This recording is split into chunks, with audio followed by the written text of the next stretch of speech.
Welcome to Meet the Author, where you can join in on insightful conversations with best-selling and award-winning indie published authors.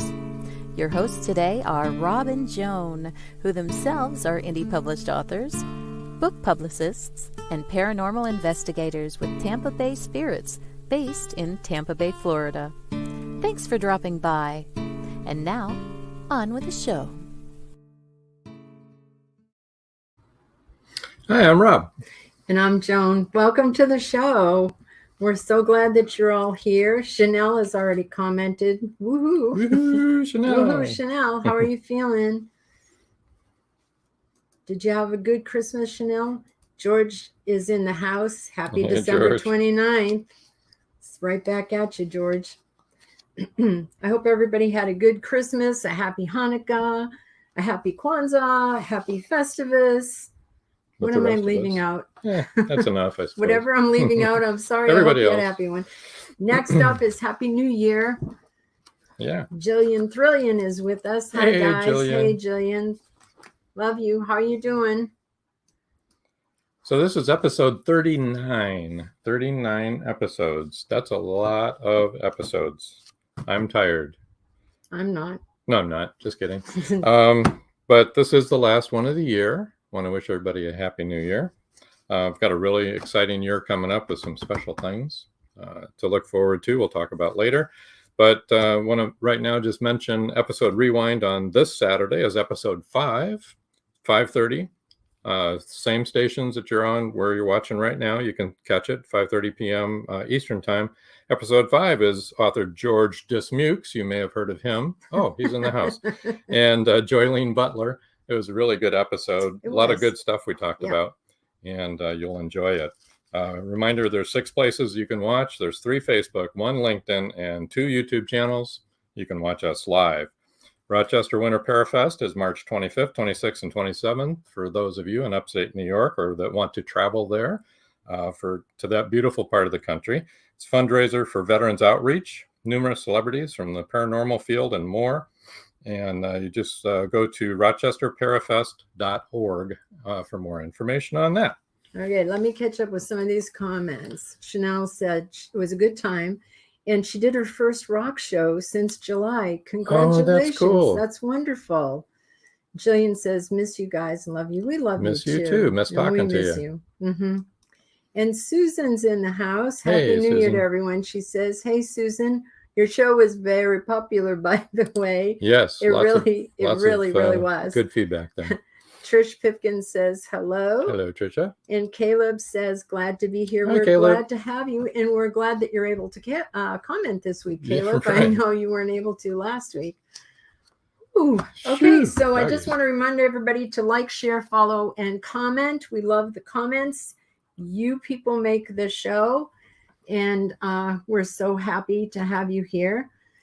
You guys are awesome. No, you guys are. No, you guys are awesome. Susan Kite said, you guys are awesome. But the audience is really awesome. And Yes.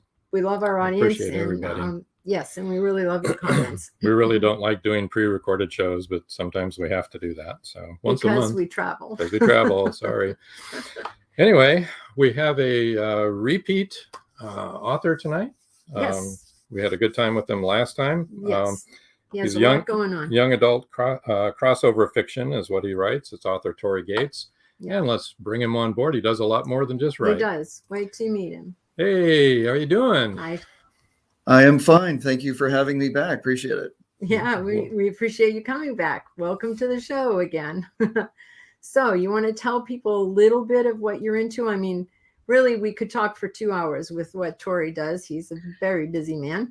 Well, in terms of the writing, it's been a nonstop process now for almost 15 years. I mean, I work in broadcasting, as I have said. I've been in that for well over 35 years, and I've done just about everything there is to do in the business. And we can talk about that sort of in connection with all of this. But in terms of my writing, when I was on last, we were pushing Searching for Roy Buchanan, which is the first of a series on Sunbury Press Books. And that was the first book that I very seriously began writing in 2007, and it took 12 years to get it done and get it released, mostly because there was other work to do. There was a number of years I was working on other projects, and I, for a long time, felt that this story just was not ready.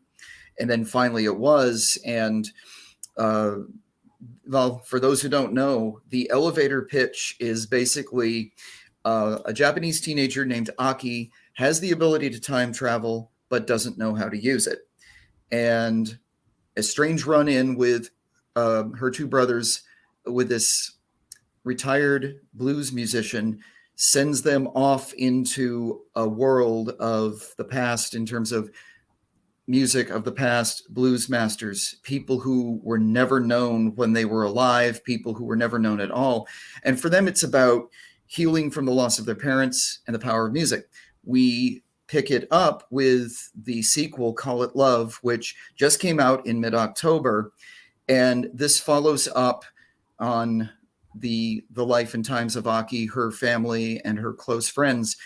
And we're just several months ahead. The essential timeline is that we're several months ahead, and that one thing that Aki has definitely learned about her power is she cannot use it to solve her problems in the real world. She cannot go back in time and fix things. She cannot go back and get her parents back. And anything that is going on in her life right now, she has to face it. And without giving a lot of it away, Aki is beset with a new trauma, and it's a very common one. She doesn't know what to do. And for her, it's as she is trying to figure out what to do, her brother Hiro, who is the guitar player, starts a band, and two new characters enter. And these two characters will drive the music. They will drive the story, because one of them offers something to Aki she's never had, and the other is such an incredibly familiar creature as a human being that she must find out who it is. And so she goes back in time to discover who is this guy. So there you are. And I see Joel. Hello. He's a friend of mine. Yeah, Joel says, hi to Tory. His question is, given your hectic schedule, how do you make time for your writing, Tory? Well, I'd love to talk with Joel about that, because I don't know how he does it either.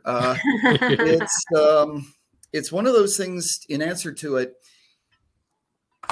I don't necessarily consider that I sit down.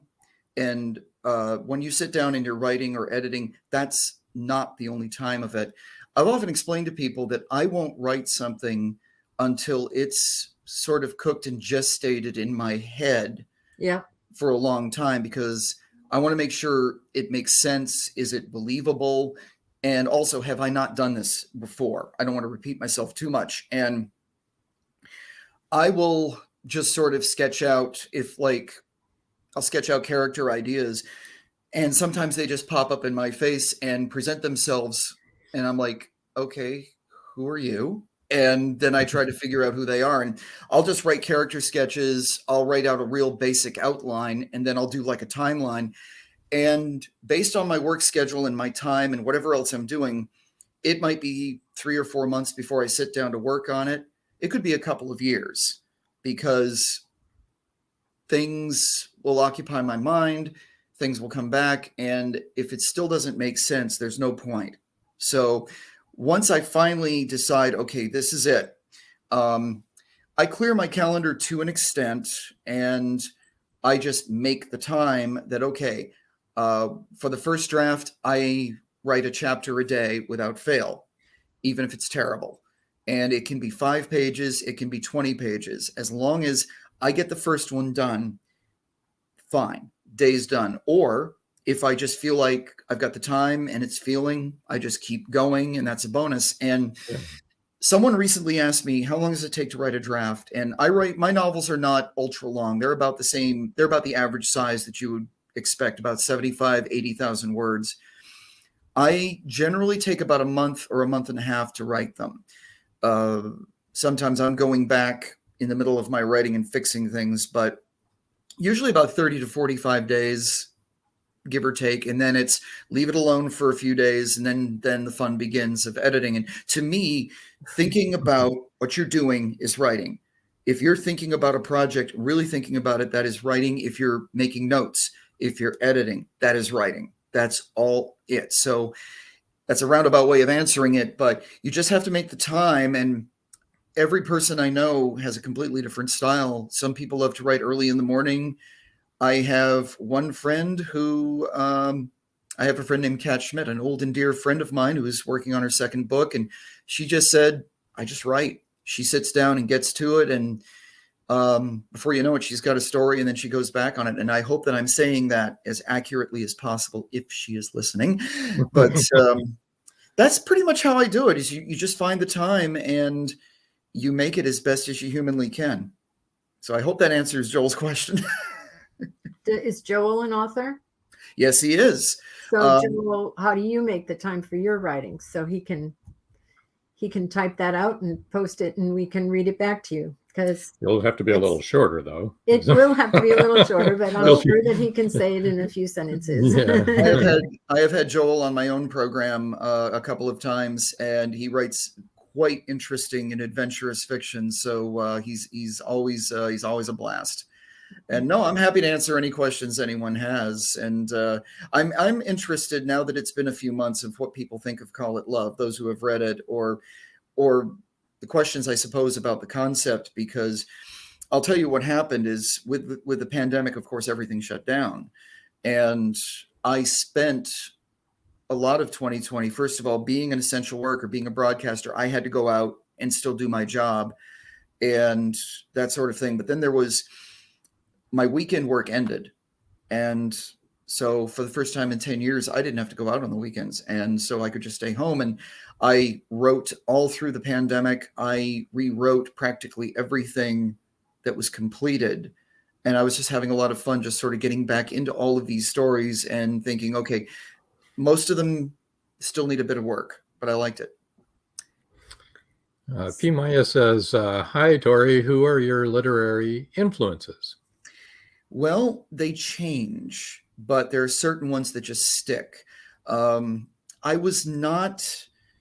sorry to say I wasn't the greatest reader, but I was an avid reader when I was young. And my hometown in Vermont did not have a public library. You had to go to the next town over, and it wasn't open very often. It is much more now, which is very nice. But I was fortunate to have parents who loved to read and were very encouraging of me reading anything at all. And I had two older siblings who were Tolkien fans. Oh. And my sister Susan is probably one of the eldest, but also most knowledgeable Tolkien people on earth. And she and Susan and my brother David both were big fans of Tolkien. I read The Hobbit when I was 9, and I borrowed David's trilogy collection of Lord of the Rings. And when I was 10, and I was hooked. I was like, I didn't fully understand all of it that young, but it was fascinating. Yeah. And from that point on, Tolkien opened the doors to the one thing that we all really need as an author. There are no rules. You make your own universe. Mm-hmm. You build your own world. And even if it is in a real time on Earth world, it's still yours to do what you want with it. Right. And when you consider he spent 22 years creating Middle Earth and all of the stories that surrounded it. And this is what a nerd I was. I would read and reread late into the night, much against my mother's wishes. And when I finished, I would just dig through the appendices. Yeah. And read the timelines and read the family trees, all of these people. And that was like it just showed to me how committed he was to it. And I thought I kept that in my head.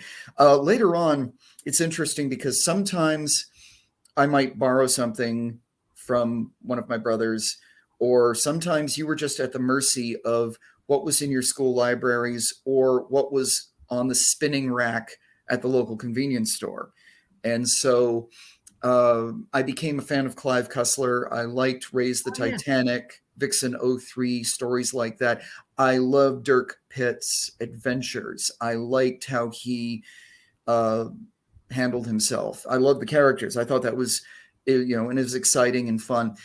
My favorite author of my high school years was a gentleman named Douglas Riemann. When I was about 12, found a book of his called The Destroyers.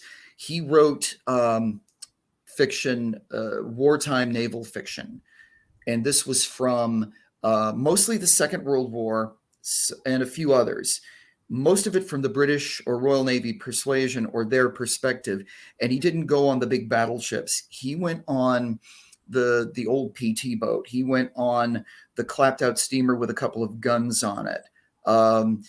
Like a mission to steal the world's largest submarine out from under the Japanese noses or something like that. Mm-hmm. And the characters, some of them were a little repetitive at times. The names would be repetitive, but a lot of it was very relatable, earthy characters that had complex makeup of why is this captain the way he is? Why does he act like he does? Why is his first officer, someone that really should be commanding his own boat? Why is he here? And then all of the different characters. And it was, I don't know how many he wrote, but I ended up owning about 20 of them, and I still have them. And I just remember thinking, okay, this is cool, writing in a series, but not really a series. It wasn't until I started to really write for myself over the years that I started to look at other authors, and I tried to stay away from the, I guess you would say, popular authors, not because I had anything against them, but more I was afraid that I'd steal something, or I would write to type when I didn't want to do that. So I would make a point of I do this the same thing with music. It's like, I'm in a store, I'll just pull something. And I'll be like, let's see if this is any good. And if it gets me in the first few pages, then I'm on it. So I have done that over the years with James Baldwin, his commentaries. He's just so brilliant in his own way. And if you listen to him speak or you watch speeches of him or something, it's like he's opening doors to something you know nothing about. For fiction, Gabriel Garcia Marquez, probably one of the most visual writers I've ever come across in my life. It's like, it's an acid trip without the drugs. And I mean, you think 100 Years of Solitude is brilliant and just wonderfully brilliant. Here's Joel's response. He says, now that I'm retired, I write 6 days a week. Generally, I do my creative writing in the morning, anywhere from 3 to 5 hours a day. In the afternoon, I work on the business of books. When I still, quote, worked, unquote, a lawyer, I did all of my writing after 8 or 9 p.m. and I'd write for 2 to 3 hours a night, 5 days a week. You need to be obsessed. Mm-hmm. Yes, and you need to be progress, obsessed. Yes. You need to be obsessed by your project. The current project has to be the one that is getting you. And I have the thing where once I start writing, it becomes something that I just emotionally invest myself into. Oh yeah. And I just hammer away through that first draft. And then by this time, I've had all of these characters living with me. And you have conversations with them. I've had people say, they've asked me silly questions. They ask me questions like, do you sleep with your characters? And I'm like, not quite like that, but it's not exactly. But you become friends with those characters because they are a part of you. They are a part of, quite often it's folks around you. I wanted to finish off P. Maya's question. As I say, I'm always looking for something different to read, and I'm always looking for someone else. I read Sylvia Plath's diaries and journals and letters. And I do want to say Red Comet, the recent biography written of her, is amazing. It is a very no holds barred account of that woman's life. And it talks about, if you want someone who's obsessed by their art, she definitely was. She was obsessed by many things, but she was someone who just poured everything into her work. And we do that all to some degrees. And I can say that you get very emotional at times when something hits very close to home. If you're recounting something that has happened to you or someone close to you, or you're writing something that you're trying to make not that familiar to other people, and you write that, and then years later, maybe you'll go back and read it over and you get the same feeling. And it's that way with music or film or anything. If you still get the feeling, you did it right. And it's kind of a nice feeling. True. Oh, that's a good question. Have you read the Silmarillion? The I don't know. Silmarillion. Go ahead, say it. I think it's Silmarillion, but it could be Okay. Silmarillion. Have you read? Yeah, I don't know. Have you read the Silmarillion? I just found the copy I bought as a teen yesterday afternoon. So have you read that? No, I haven't. And I am ashamed to admit, when I was a teenager, I picked up Silmarillion and I tried to read the first 2 or 3 pages, and I just put it down, shaking my head, going, it just didn't. I think as I'm older now, I could probably pick it up and understand it a little bit better, but I hope Trish does better with it than me. It's interesting because it's funny. So those books are so part of our literature and part of it's like the legendary literature that will never go away and will never be created again, I don't think. And his other works, Silmarillion was I think you'd have to ask other people who've read it and understand it a little bit more. And his other stories too, they all had the great quality. And I recently heard that there were notes that were found that Tolkien was planning another follow-up to Lord of the Rings, and he never did it because it just was not good enough. I've heard the same thing. Yeah. I heard that. I think that's true. Patricia says, haha, I couldn't get through it, but thought I would revisit it. Well, let us know, Trish. Good luck with that. I hope so. Get through it. Yeah, and as I say, it's fun to just sort of delve into different things, and you find interesting things. Like Haruki Murakami is another of my favorites, in that, again, odd imagery, odd visual stuff. Killing Commentatore is one of his more recent works, and it's wonderful stuff. So Caleb says, do you know the ending of your story before you write the first paragraph? Because many authors begin at the end. They do know. No, it depends. In Searching, I wrote the final chapter before I even wrote the story. All of a sudden, that scene came to mind, and then that scene just thought, this could be the setup for whatever happens next, but I don't know. And that's the only time I've ever written an end scene. Basically, when I do my outlines, a lot of it is just, it's like a treatment. I'll just write a very brief treatment to myself and say, okay, what do I want to talk about here? What is this about? Who are these people? And when I do, the timeline is basically chapter 1, this should happen. Chapter 2, this should happen. Chapter 3, 4, 5, 6. And there's never a straight line between point A and point B. It's like I get that done, and then I'm writing, and suddenly this chapter is way too long, so I need to cut it up, or I need to move that, and I'll just try to bash through it. And then, of course, that timeline is going to change. So, no, it's a good question. Excuse me. I know some folks who do it that way, I guess, but I've only once ever did the end first. I might have an idea of what I want to do at the end, but again, the best laid plans always are, oh, I want this kind of an ending. And then you're at the end and you're like, that doesn't work. It's like, now what do I do?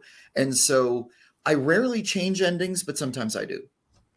So Joel says, I'm amazed by Tory. He doesn't like to talk about it, but he is a DJ, sports announcer, book commentator, podcaster, etc., which we know, which is what we said at the beginning. He's a very busy man. I'm still not sure where he finds the time. Can you tell us what his quote unquote day job is? Which is pretty much what we were going to do after the commercials. So why don't we do that? Why don't we hold that till after the commercial? Why don't we? Because that's going to take a while. That is going to take. Like, that is going to take more than 5 minutes, Right. And which is what we have before the commercial. and as soon as we get back, we'll do the book giveaway, and then we will address that question. But So before we go to Mhm. commercial, let me just bring up some of his book covers for people to see. oh, sure. We So, already yeah. did Searching for Roy Buchanan, and he gave you a little synopsis of what that's about. In the follow-up book, which begins just a couple of months later, Call It Love. Those are his newest books. That's right. He also has A Moment in the Sun, Live from the Cafe, and Parasite Girls, and more. But those are some that I thought I'd bring up to you right now. Whoop. Okay. Okay, so we will take our little break, a couple minutes long. And When we come back, return, we'll answer Joel's question. all will be well in the world. Yes. Okay. Don't go away, people. Stay tuned. Hey, look at us. We've got a new store. Yeah, we do. It's pretty exciting. What can you find there? We have a number of designs available on t-shirts, hoodies, coffee mugs, laptop and phone cases, pillows, and new designs are coming in all the time. Sounds like a great place to shop for authors and readers. Yeah, and it's easy to find. It's simple. Just visit indiebooksource.com, click on the store tab, and you're there. Many secrets are hidden within the darkness of the jungle. Behold, this one about a man, a woman, a black jaguar, and an ancient Maya legend. Two Faces of the Jaguar is a novel by George Dismukes that will take you deep into the jungle and capture your imagination until the last word. Two Faces of the Jaguar is book one of a trilogy. Two Faces of the Jaguar, where only the adventurous dare to read. Two Faces of the Jaguar, The Lost City, and The Jaguar's Quest are available on Amazon.com, Barnes & Noble, and many other bookseller websites. Two Faces of the Jaguar, the book people are talking about. Get your copy today.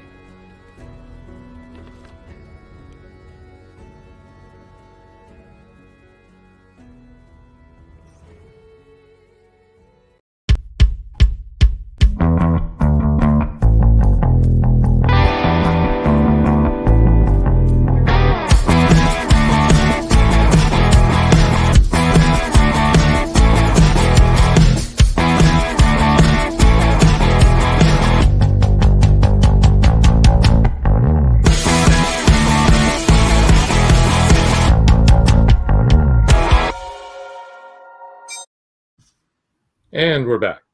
Just like that. Hello there. Hello? Hello. All right. You know, before we answer Joel's question, I just had a few things I wanted to bring up so that you can all reach Tory. His website is www.torygatesmedia.com. That's TORYGATESMEDIA. And those of you who are tuning in for the first time, this is a podcast starting tomorrow, and they will not be able to see these banners. His Twitter is @ToryGates. Facebook is ToryGatesAuthor. Instagram is Tory.Gates. He's making this easy for you people. LinkedIn is Tory-Gates- a long number, but you'll find read me. the number 13906A2B because there's other Tory Gates and he was hard to find. Just think, okay, so think of 139. That should get you there. There you go. And then his email, and this is important because it has to do with the book giveaway, is torygatesmedia@outlook.com. So that's TORYGATESMEDIA @OUTLOOK.com. And Okay. here is the book giveaway. The first person to email that email will win a paperback copy of Call It Love. But And there's I an will sign it and explanation send to it that. off. And that's US only, right? US only, definitely. Sorry, people. Tory? Or Yeah, that's fine. And don't hesitate to ask. if we get somebody from, if we get someone from another country, I'll work something out. There you So go. let's Okay. just do it like that. There you All go. right. So, but the copy of Let's Call It Love. Now, what were you going to say about people who have read Searching for Roy Buchanan? Well, it's, if you have read it, then this is the next step in the the direction. You could read Call It Love standalone, but to be honest with you, you're going to meet a lot of people you know nothing about, and because we go right into Aki getting into the situation, talking about the situation that she's in. We see where her brothers are. We see where their close friends are. And we see the movement forward in the several months since the first book ended. So it's kind of good to have the first so that you have sort of an idea of where you are. And I just hope that the second one is as good as the first, or at least it carries the story forward, because what we are going to be doing in Call It Love is we're going to see a little bit more of the personal lives of Aki, her brothers, Hiro and Kenji, and we're going to see a little bit more of where everyone is. We're starting to find out a little bit more about the characters and what are their close friends like, what are their bandmates like. And what's happening is really, as Hiro is reassembling, because in the storyline, his first band doesn't go anywhere. And so he retools it, and this time he manages to get Aki to join. And it's the people who just sort of drift in and sort of become attracted to this idea of, and the music is continued in terms of being driven by the blues, but it is going to open up in different ways. Call It Love, if anybody recognizes it, that is a song that was recorded by Poco. They didn't write it, but it was written by three fellows, and it was their comeback hit in like 1988 or 89. It crossed over to the pop and country charts, and it was a fantastic song. And I was doing country radio at the time, and I was always a fan of Poco beyond the one or two radio hits that they had. And that's something that's always happened with me. Music has always driven and informed my writing ideas. That song pretty much summed up the story in terms of it drove me to write the next one. And so there's that. And so their music was a wonderful mix. I mean, Rusty Young just passed away not that long ago, which is so sad. And their music blurred the lines between pop and country music and was so much of a hybrid. It was very progressive for its time. And members of Buffalo Springfield, Richie Furay, came in to do that. So this music was really something that has always been of interest to me and always been something that's driven me along with blues. And one of the new characters, I'm not going to give everything away, but there is a new character. He's on the back flap, so I'll tell you who he is. There is a very unique fellow named Zendo who comes along. He is a former monk who has suddenly shown up at Aki and Hiro and everybody's school. He is a teacher, but they find out he's also a musician. And the curiosity is, well, I wonder what he's like. And what he does is he brings a whole new thing to it, because this is a man who was a monk for many, many years, but he also traveled in Canada. He traveled in different parts of the world, and he was a fan of Ian Tyson. He was a fan of Gordon Lightfoot. He was a fan of just about anything. And that music starts to sort of fold into Aki's consciousness of all this music is starting to come along. And so I started using some of the outlaw country music, the progressive country music, as sort of a filter to give a new dimension to the music, to the sound, and to what Aki is feeling. And from Zendo, there is this incredible feeling of there's a familiarity, but she doesn't understand it. The other person who is really crucial to the story is a girl named Kia.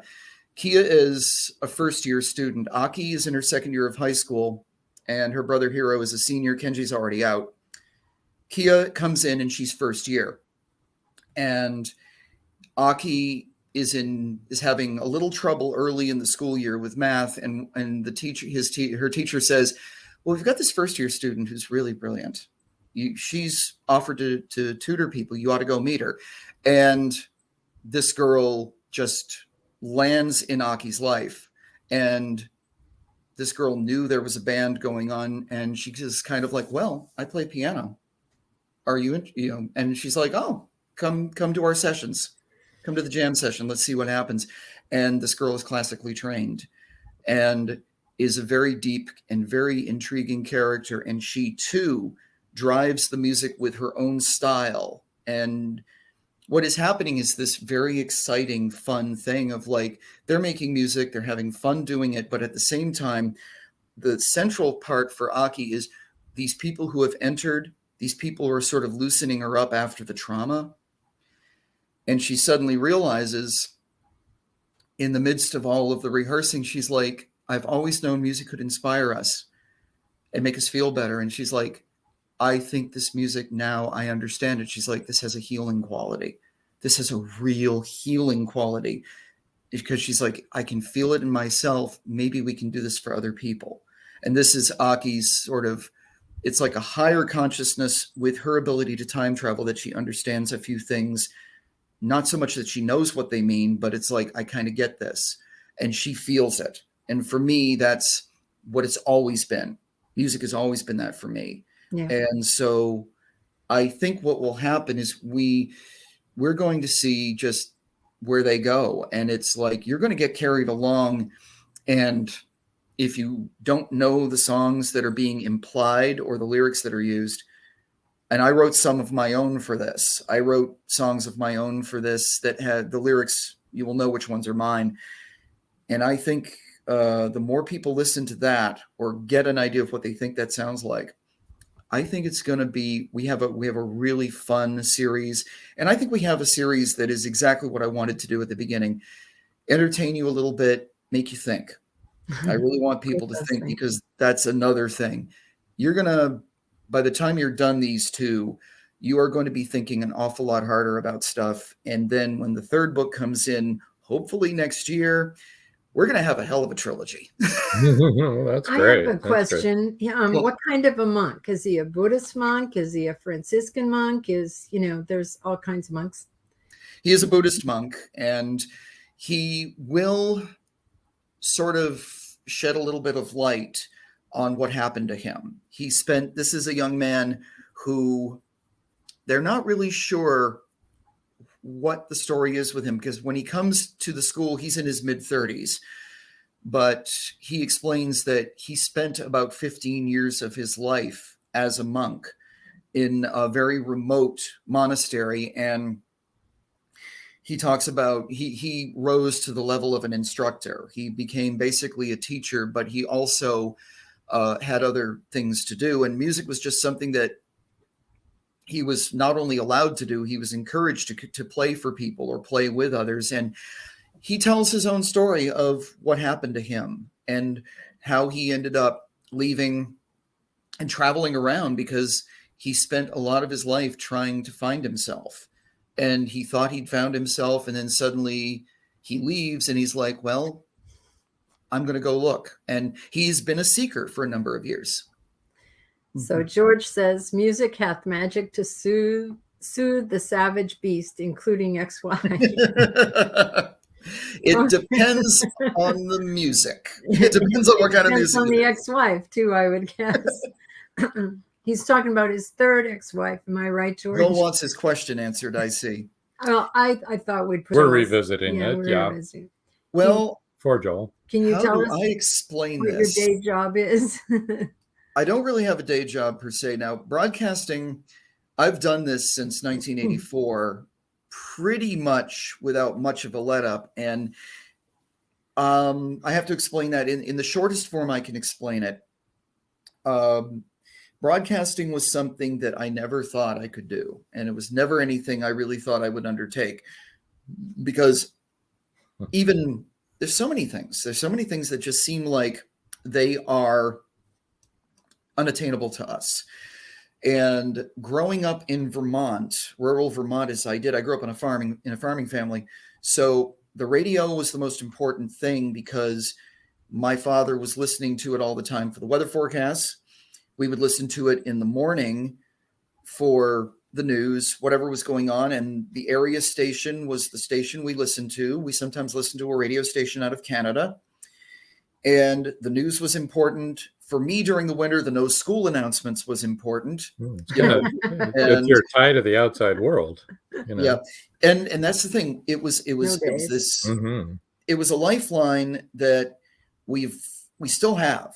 Radio is still immediate. It is still useful. It's just kind of been lost by the changes in the business. And anyway, back then, hearing certain voices that you trusted and that you knew they knew what they were talking about. Television, same way. We didn't get cable till the late 80s. So whatever the antenna on the roof got was what we watched. So we watched the CBS affiliate and pretty much everything on it, and one CBC channel and pretty much everything on that. So you get sort of a template. And I always was interested in radio more than TV. And I was always interested in how this worked. And I would listen to the different DJs. I would listen to different music and wonder how they did this. How did this happen? But I never expected to do it. I never thought I would ever get an opportunity to do this. So I barely got out of high school. I was not a good student. I was a very undisciplined and very indifferent student. And I still managed to get into college somehow. And I went to a small college in Maine, where I am staying right now. St. Joseph's College of Maine was much smaller in those days. They had a small communications program. They had a radio station with some power to it. And there was some interesting possibilities. And I thought, all right, I want to do this. And I dove into it.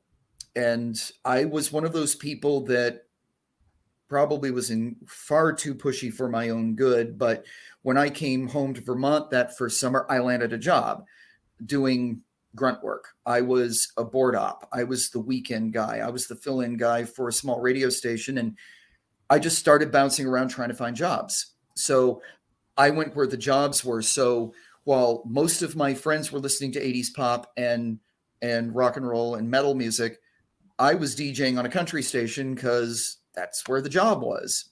And I hosted a country program because I grew up with that music too. I grew up with 60s rock, all the great stuff, but I knew some of that as well. And so the music gave me open doors where some people would shake their heads and say, I'm not doing that music. I know nothing about it. I would do it. And I did adult standards my senior year, what they used to call music of your life, and playing big band music and Frank Sinatra and Perry Como, people like that. I couldn't stand Perry Como, but and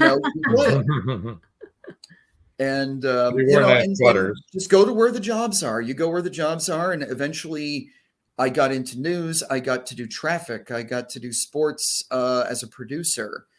And what you do in this business is you continually remake yourself. And for me, there is no day job. There's no set time. I was full-time on and off for a number of years, but right now, with the way the business is and with the jobs drying up, I am back to being a gigger. I work part-time for the Radio Pennsylvania network, which is based in Harrisburg, Pennsylvania, where I live. It serves 105 stations with news, sports, public affairs content. I do different things for them. I DJ for a couple of stations in Lebanon County. I sit behind the board and produce games for the Harrisburg Senators baseball team. I do a little of this, a little of that. And as I've often said, I would have done it for nothing. I would have found a job to pay my bills and I would have done it for absolutely nothing. But then I found out they actually wanted to pay me. And not very much, but they do. And well, Radio PA has been very good to me, and they all have. They've all treated me good. They see somebody as, here's somebody that still loves doing it, and it beats working. It just does. Susan Kite says, I love to have music in the background when I'm writing. Many authors do. Right. Yep. George Dismuke says, I worked in radio advertising for several years, wrote my commercials, never had as much fun before or since. And Caleb Pirtle says, I was in Austin when progressive country Broke Loose with Guy Yes. Clark, Billy Joe Shaver, Kinky Friedman, and Willie. And Caleb probably knows Jesse Scott, because Jesse was the pioneer of progressive or alternative country way back then. She was friends with all of those people, and she was my boss at XM Radio for a while. I was a traffic reporter at XM Radio before the merger for about 5 years in DC. I ran into Jessie in the elevator at XM one day, and I guess she liked the look of me because she said, she introduced herself and she said, "What do you do here?" And I'm a traffic reporter. And she's like, "How would you like to be on cross country, alternative country?" Because I'm like, would I? And I voice tracked 1 year on that platform, which was incredible music. He mentions a lot of the Outlaws. Billy Joe Shaver, one of the great songwriters of that. Guy Clark was another. And they were also both fine singers in their own right, their own style. Waylon and Willie were part of the progressive and outlaw country movement. The more successful ones were people like Hank Williams Jr. But other under the radar, Caleb and I could name a ton of people. And that morphed into country music in the 80s until it went completely pop. And now you look at, it's amazing, though, that because alternative country is kind of also Americana music. You can call it whatever you want, but when you have fantastic people like Joe Ely and Alejandro Escovedo and Rosie Flores and people like that who just continually make wonderful music that doesn't necessarily recognize any kind of, this is my genre, this is my box. No. And I love that kind of music. I've always loved it. Actually, Joe Ely, he was one of the original Flatlanders. They just got back together and did an album. Butch Hancock and Jimmy Dale Gilmore were in that. I interviewed Joe. I have to tell you this because it's a wonderful story. About 5-6 years ago, he played a small little community college alone in Maryland. And I was working for a paper at the time, or an online publication. I went to this tiny, tiny little theater. Sorry about that. That's my family's phone. Don't worry about it. It's okay. And we won't get it. Yeah, that's how it is. I thought it was right there. But anyway, he played in this tiny little theater alone. And he had the very simple setup. And he was in his late 60s at the time. And he played this wonderful set. And he did the meet and greet. He saw me, and I explained who I was after the show. And he said, "Let me do this meet and greet. I want to talk to you after." So we did that. He did this whole meet and greet, signed everybody's records, and he's got like a big solo cup with rum and Coke or something in it. You can smell the rum. And he just looks back into the empty thing and says, "How about we go in here?" I said, "Okay." We took seats in the theater. I set my little Zoom recorder up. We talked for about 30 minutes, 35 minutes. And he was just the most down-to-earth, nicest man, most just soft-spoken and just the coolest guy. And it's one of the best interviews I've ever had. And he talked about that music. He talked about those people.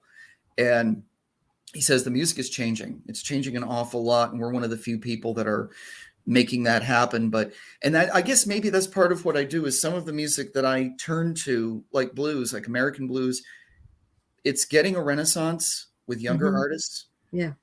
And some people will say, well, it's never going to be like this. And it's true. Most of the really great blues artists have aged out or passed on.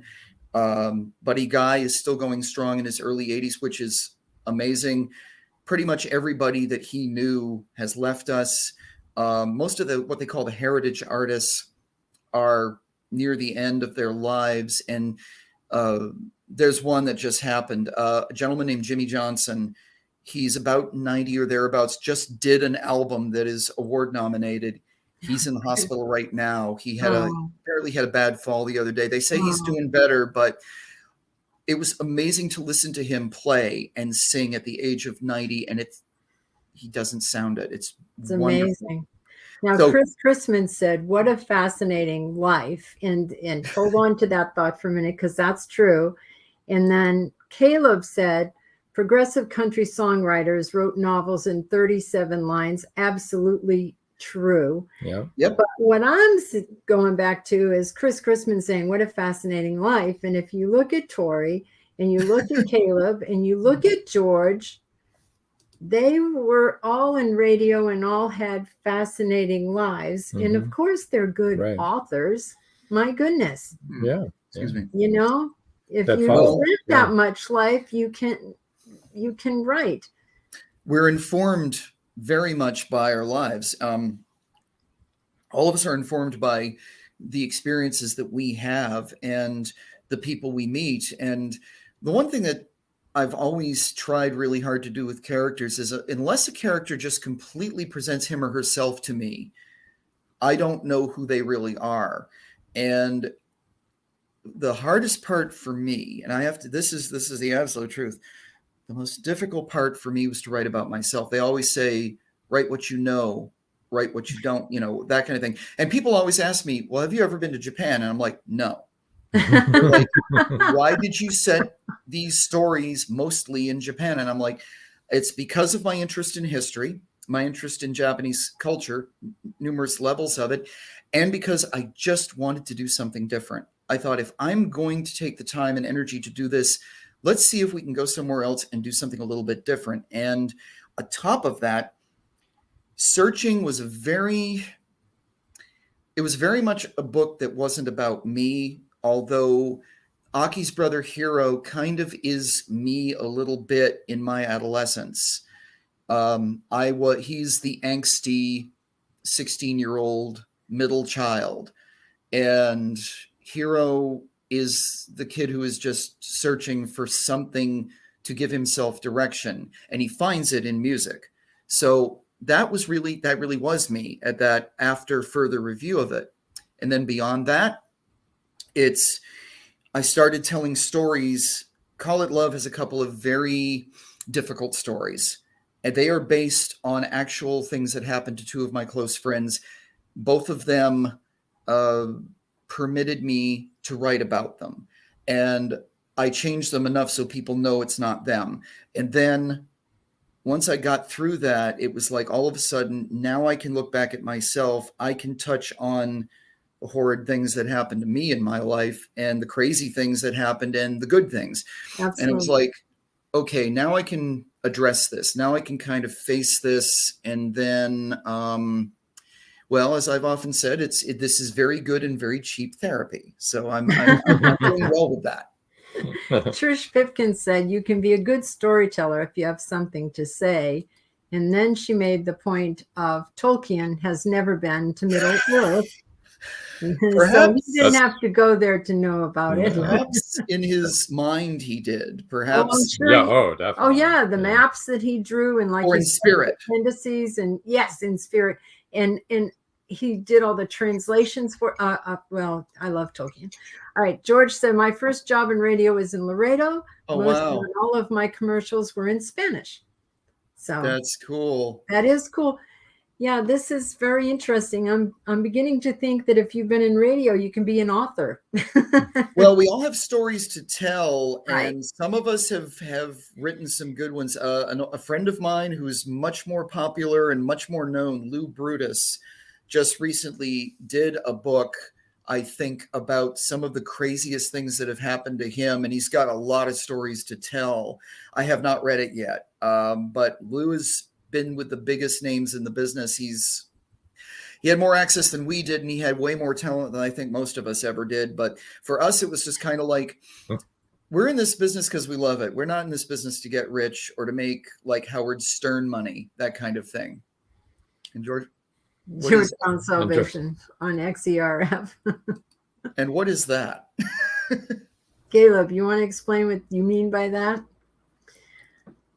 I'm guessing that's the radio. Because, but this is the thing too. It's like, I'm going to do this as long as I can. I'm going to do this. I'm going to do this in broadcasting as long as somebody wants me to do it. And I've never, as much as sometimes I have a job that I just absolutely can't stand. When you have a rotten job, then you go look for another one.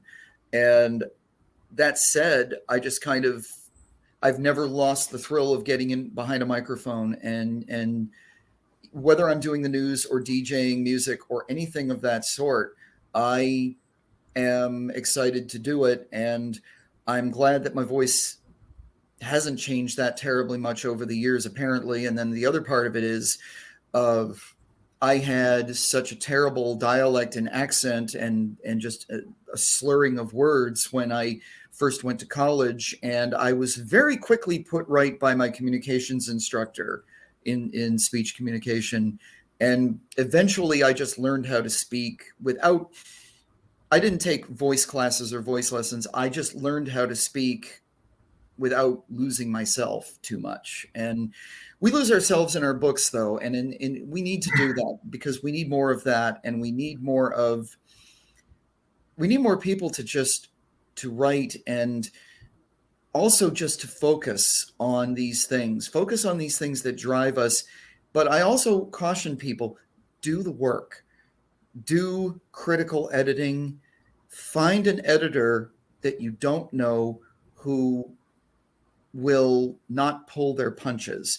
And I've been very fortunate to have a few of those. I've had a few people give me what needs to be done. This is what XERF is. Caleb just told us. This is amazing. I didn't know this, Caleb. No, I didn't either. It was a 250,000 watt station across the border from Del Rio that had tent revival preachers and a wild man DJ. You're never going to believe it. People who are listening, you're never going to believe this, or maybe, I hope you're old enough to get it, who called himself Wolfman Jack. Unbelievable. That's how Trish Pipkin said, I love Wolfman Jack. Wolfman, yes. That's how he got his start. He told a story. Wolfman told a story about that very station. He said that he used to drive up to the transmitter site, and he would take friends up there to show them that this really happened. And engineers can explain it better, but he used to go up to the transmitter site and he says, watch this. He'd shut the lights off, shut the car off. The lights on the car would stay on because they were so close to the transmitter and it was so powerful.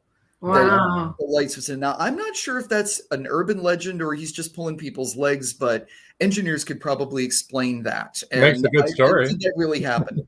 Wolfman was crazy. Yeah. He was a real nice guy, though. I talked to him one time. He was a really nice person. George says, that ain't me. I'm still a sinner. Oh, we all are, kind of. And, but we just don't get hung up on it. And Susan Kite says, I enjoyed Wolfman too. And Chris Chrisman says that's radiant energy. That's it. Yes. Yeah. I wasn't sure. Yeah. No, that was a great. No, that was a wonderful story when we heard that, and it's like those are the things we run into. And as I say, all of this gets shoveled into our writing, and as I say, we just have to. We're in a sea of writers. We're in a sea of fellow writers. We're in a sea of some really good ones, and a sea of people that maybe needed a little more work. And that's the whole thing. As I tell people, just do the work, and don't be satisfied when you just get it done. Really think like this is something that could be published either by a small press like I am. Sunbury Press is a small press, an indie press, or if you want to try to do it yourself or try to find a larger publisher or one that can give you a little more support, just do it. That's the thing I tell people, just do it and keep writing. I think it's important for people to understand not everybody has, such a variety of backgrounds like you do, and other, everybody has their own set of background, things that have gone into their life, people that they've met in different industries, traveling, doing just living life, and just take all those things and make something out of it. Yeah, and just have fun with it. Have fun. That's the most important thing. Is don't see it as a drudge. Don't see it as work by any means. And the other thing I tell people is, I've run into so many people that always say the same thing. They always say, "Well, I've got this idea for a book," and I'm like, "Okay, what's it about?" And they'll give you the pitch, and I'll be like, "Okay, that sounds interesting. Now, how far have you gone?" oh, well, I don't really know. And I'm like, no, you do It's it. still up here. I just Chris tell people, Crispin says everyone has a story. Just make Just it a make it good a good one. Yeah. yes. And how everybody does that is it's their own business. But I just tell everybody, get at it, go for it. And even if nobody really reads it or buys it, you did it. It's something Right. you did. Right. And that's the thing to be proud of, is to accomplish something like that. I It's never an thought I'd write accomplishment. as many as I have. It is an accomplishment to put it together and bring it to something that other people can read. Yeah, that's it. And It's amazing. Susan Kite says, then write Then it. write yeah, it. And that's what I tell them. I'll be honest, all of the authors that we've met have had their story is a fascinating story to me. Their personalities are fascinating to me. All of our authors have been wonderful, interesting, just amazing people. A lot of them have had to overcome major things. Others, like you, Tori, have had a very interesting life where you've met a lot of interesting people. A variety of different jobs and settings and yes. Yeah. Well, I've just been lucky. I've been very lucky to be able to do what I have done for all these years. And it just brought me in contact with all these different folks. And I don't want to say I'm specifically creative, but it was just something that I've always done. Storytelling is just something I always did as a kid to get attention. And my earliest attempts at writing anything were terrible because I didn't put the work in. And then over time, you start to realize that maybe I have more in me.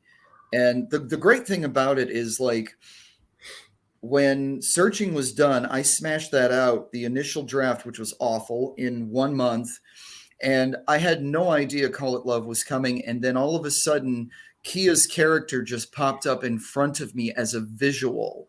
And I'm like, okay, who are you? And then Zendo showed up, and I'm like, well, I can't use you in this book, but let's see what we can do with another one. And then I wrote the second, I wrote the third, I wrote more, and then I just kept going. And I don't understand that. I don't have any way to describe it. All I know is that it's just something that I have enjoyed. I live off of it. And Hunter Thompson used to say, I have not found a drug that is more interesting or more fun or whatever it is than sitting in front of your typewriter or your computer writing that book, as insane as it sounds in your head. And I think he's right, and somebody talked about music earlier. Yeah, usually I will have music on and it can be anything. If it just fits my mood and it drives me forward, I don't even know what I'm listening to. I kind of tune it, but I keep it. So yeah. So, Tori, the future. You mentioned something new coming up in 2022. Well, we've got a couple tell of us things. about it. We have a couple of things. First of all, thankfully, we are now starting to be able to get out again a little bit. The pandemic has, shut everything down for most of us. I was so happy this fall to get back out. I went to Altoona, Pennsylvania for Sci-Fi Valley Con, which I had first done in 2019, and saw a lot of old friends. The elevator pitch for the 2 books was working. I would say I was successful. I did okay. I didn't rake it in, but I did well enough. And it was wonderful to do that, see people again. It's just a fun event. And then I also got a merchandise table at the Reading Blues Festival, which is right up the road from me in Reading, PA. It's an event that's been going on for a number of years. There is a 10-day jazz fest in Reading, which is incredible. The Blues Fest kind of stands alone for about 3 days. And I had a table and got to talk with blues fans, because a lot of people remembered Roy Buchanan and they knew him. People who saw him play, met him, hung out with him, knew what kind of guy he really was. And there were a lot of questions about, how do you play the character? And I'm like, well, you got to read the book. But that's the thing. Also, the plan is, because Sci-Fi Valley Con normally runs in January, I'm going to be doing, that's right, Cleveland Concoction, which is in Ohio, is going to be the first weekend in March. That's going to be fun again. And then we go to, in June, we're going to go back to Sci-Fi Valley Con. And by then, I hope to have the 3rd book of the Sweet Dreams series. It is called Shake Hands with the Devil. And I will just say that it's pretty much done now. We have to do the edits, and my cover man, Mitch Bentley, I don't know what he's working on, but it'll be good. Let's just say, if you've read the first 2 books, get ready for a very different side of Aki in book 3, because basically, let's just say you do not mess with her. So it's going to be a really good 3rd book, and we'll see what happens with it. That's the plan. The other thing, yes, we were talking about this before. Sunbury Press Books is largely nonfiction book publisher. About 70% of our work is in history, Pennsylvania crime, different things. And we do quite a few other things. Well, we have a show on the Blog Talk Radio Network. We call ourselves the Book Speak Network. I host one of the shows for independent authors. We are going to be doing, hopefully, a series of podcasts in the near future that will be a little more specific. And we hope to do 2 or 3 of them a month. I'm going to be the producer of them, and I may host one of them myself, but our publisher, Lawrence Knorr, wants to do one, which is mostly on history because that's really his thing. We're going to have some very interesting shows. We've already gotten a number of people who've wanted to get involved. So my plan is to keep myself somewhat employed, keep working on that, get Shake Hands with the Devil ready, and also get back out there and see the public and do shows like this, talk to people, because that's the other thing is we've got to be somewhat visible. We have to shamelessly plug ourselves and have a lot of fun while we're doing it, because then you meet people, you find out what people are reading, and you find out, does your stuff stack up? And I hope it does. I hope that people like what I do and at least have a little fun with it, if not feel something a little stronger from it. Well, this is really good. We've really, everyone's gotten a good chance to hear you and hear the story behind your stories, for sure. We've gone over. We have gone over on time. We're going to have to close. And just maybe in a couple sentences, could you give a new writer some advice? What would your best advice be in just a couple of short sentences? Well, I would just say this. If you've got an idea that you really feel is something, think on it, make notes, whatever it works for you, do it, and then get it down. Just do the job, do the work. And remember, it isn't work. You're having fun. You're sitting in a coffee shop with your favorite drink and you got your music in and you're just writing, or you're at home. Maybe you got your cat, like one of my cats likes to sit on me while I write. Same thing. Just do it and you're going to feel something. You are really going to feel something, and just see what happens with it. There you go. All right, let's read these last few comments really quick here. KJ Waters says, ooh, podcast, love it. Joel says, thanks everyone. Have a happy new year. We got to talk, Joel. Chris Chrisman says, thanks, Guy. P. Maya says, thank you all for all the great info. Caleb Pirtle says, great show, Tori. Thank you. And Trish Pipkins said, great show. Thank you for answering my questions, Tori. Happy New Year, everyone. And Susan Kite said, really enjoyed the show, as did we, Susan. Yes. We had a good time. Well, thank you. Sure. Thank you for having me. I really appreciate this. This is always fun. It's been great. It has been. We have really gone over it. So what we're going to do is we're going to push you over to the side. Yeah. And you can just hang in there if you want to. Sure. Coming up is a new year, believe it or not, 2022. Yeah. We've got a great lineup coming up. Won't belabor this. You can go to Meet the Author podcast page, and there's our new schedule for January will be up there tonight, hopefully, if not tomorrow morning. But January 5th is Marjorie During. Wendy Scott will be on the 12th. The 19th is Joe Conjal. And the 26th is Renaro Torres Celes. I'm not sure if I said that correctly, but I did sound like I was doing the right accent. I'm not sure. We will, George. And George says, check your email. We will, George. So I guess that's about all we got. for tonight. That's Until it. next time. That's all, folks. Good night. Happy New Year.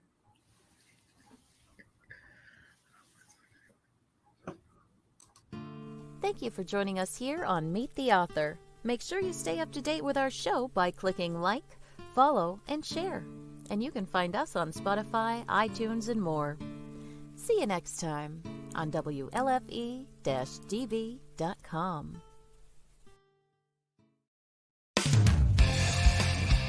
You've been listening to WLFE-DB.com,